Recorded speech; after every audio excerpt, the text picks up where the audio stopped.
Join me today to learn about a fantasy novel that has all of today's modern action and adventure set in the midst of a more classic fantasy fiction feel. It's the best of both worlds, in my opinion. Come see if you agree.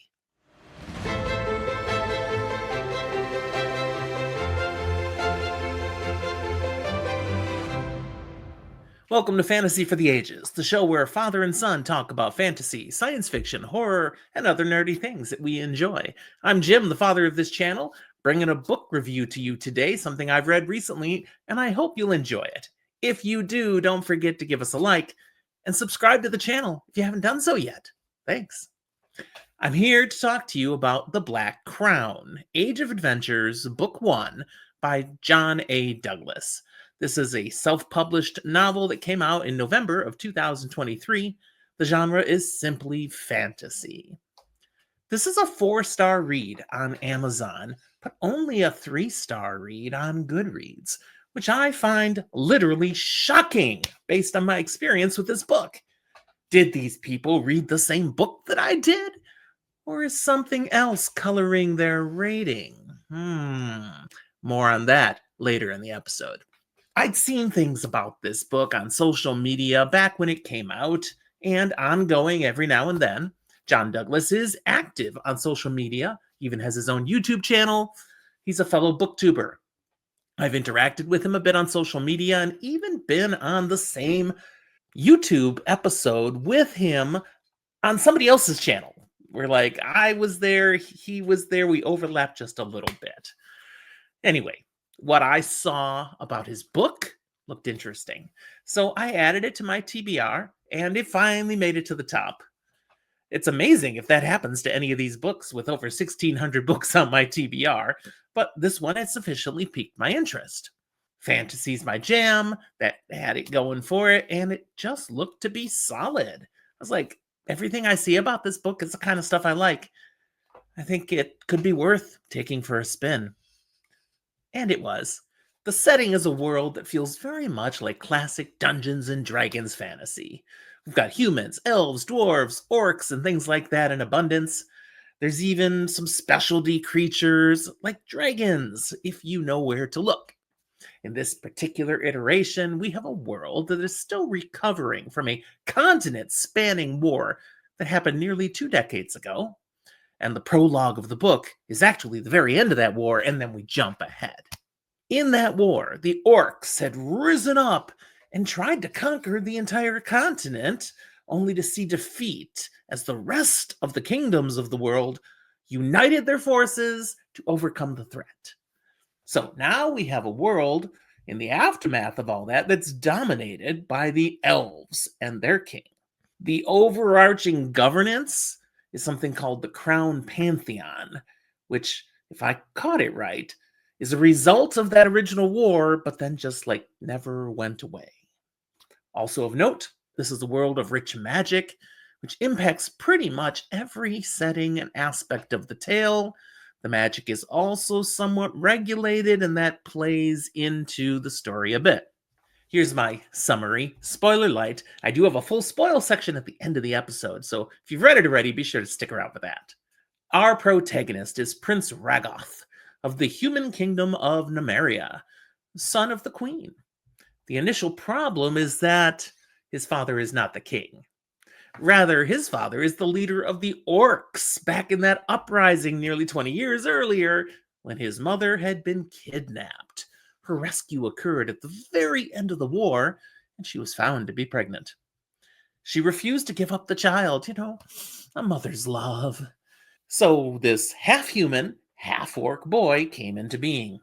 Now he's been raised in near isolation in the castle, not even having free reign of the entire castle. He just has had an area that's his, of the library.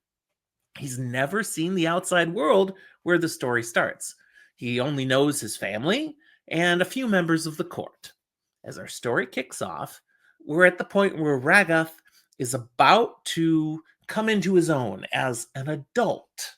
He's hitting the right age, and there's a special occasion event that happens for royals, for nobility when they reach that age. He's looking forward to it, but just before that can happen, his world turns upside down, seeing him flee the castle end up on a quest, which leads him to band together with numerous adventurers while pursuing a journey of growth and discovery that will change Ragath forever, as well as change the world as it has been for the past 2 decades. For plot depth, this novel is phenomenal. Experiencing the story through the eyes and perspective of characters, we only know what they discover. While Ragath is our primary protagonist, we get POVs of a number of others whom he encounters along the way. There are many layers to this story, mysteries that are revealed, beliefs that are debunked, truths that are overturned. So much of what is initially accepted as fact is later revealed to be complete malarkey as the story continues. And what I love about each of these reveals is they're perfectly plausible. There's nothing that's like, oh, that was a cheat. No, it makes sense. It works. John A. Douglas has written this quite well to make all these discoveries fun to uncover while never seeing you yell ridiculous at the book. As for characters, I enjoyed these characters. They were relatable, they were multifaceted. Ragath starts out as such an innocent, naive young man, and we get to see his journey as that naivete is broken down and he's confronted with the realities of the world and is rebuilt into something much better. Ragath, or Rags, as he comes to be known for quite a bit of the book, encounters many others along his journey. But three of these adventurers become really his true companions, and each one brings a wonderful richness and perspective to the story, as they each have their own well defined backstories and motivations. I enjoyed how each of these were developed. We've got Cortland Lowhelm, a hot headed human farm boy thirsting for adventure and not realizing what he's truly asking for. We've got Deneth, a compassionate and loyal elf on a mission of goodwill who commits himself to aid and support Rags. And then there's Valmora, a professional adventurer with a sizable reputation who's a bit along in years now, but not decrepit, not at all. Has done a lot of adventuring in the past and is kind of done with it, but gets drawn into this experience. Now, that turns out to be a good thing because Valmora is a savvy, worldly adventurer, has lots of connections out there, knows what the world's really about. Oh, and is an Auroch, pretty much a minotaur, and comes with the raw strength and near indestructibility of that race. I also valued the element that half-orcs bring to this story. We meet numerous half-orcs before the end. Apparently, the rampaging orcs were into raping and pillaging, or just really had a lot of chicka chicka boom boom and couldn't be resisted. I don't know. It doesn't get into the details, but there's a lot of half-orcs of a variety of races. They're not all half-orc, half-human. But they're all pretty much treated as the scum of society. Nobody likes the half-orcs. They're tolerated at best. They're kicked out to the fringes at worst. Well, no, at worst, they're just treated as slaves. For writing style, Douglas's style was plot-focused, leading us through the adventure in a fun-to-read style. Exposition occurs when necessary, but he really keeps the story moving. The pacing is on point. I enjoyed how he has no issue letting us think we know what's going on, only to pull the rug out from under us later on, ta-da, as new elements are revealed. The style kept me pushing on, eager for what I'd learn next, what new twist, what new revelation was around the corner. The fact that revelations all made sense to me is again indicative of Douglas's effective use of foreshadowing. There's enough hints so when something comes out, you're like, okay, I get that now. Themes in this story, I came up with four. There's probably more, but the four that jump out the most for me is a coming of age story, one of self-discovery, because Rags is so naive at the beginning and is going to learn so much and is going to grow and truly come to understand who he is, what his potential is, what his destiny could be. Found family is also here because Ragath starts off with a family that is not all one would want. Yet he comes to travel with companions who become family to him, people that he will go to the ends of the earth for and who will do the same for him. We don't get to choose our family, and yet, in a way, we can.